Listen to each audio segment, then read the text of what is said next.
Hello friend, এই দেখো এসেছে আমাদের সেই ছোটোবেলাকার আদর্শশিল্পী বই, যেটা পড়ে। আর এই তো ঈশ্বরচন্দ্র বিদ্যাসাগর, যার জন্য আজকে আমরা মেয়েরা লেখাপড়া করছি।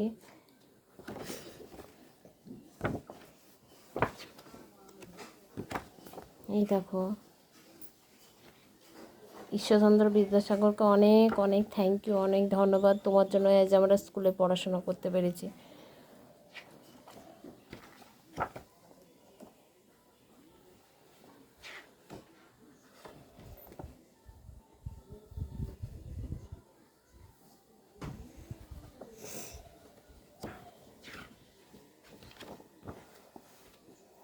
সবথেকে বড় কথা হচ্ছে, ঈশ্বরচন্দ্র বিদ্যাসাগরের বাড়ি কাছাকাছি আমার মামার বাড়ি মেদিনীপুরে।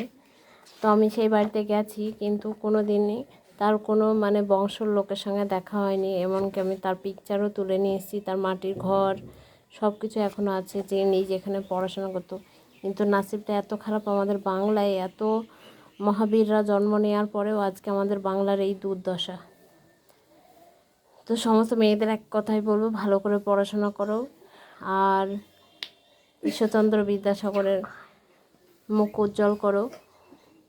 আমার ভিডিওটা ভালো লাগলে চ্যানেলটা সাবস্ক্রাইব করে দাও, শেয়ার করে দিও, লাইক করে দিও, বেল আইকনটা ক্লিক করে আমার পাশে থেকো। বাই।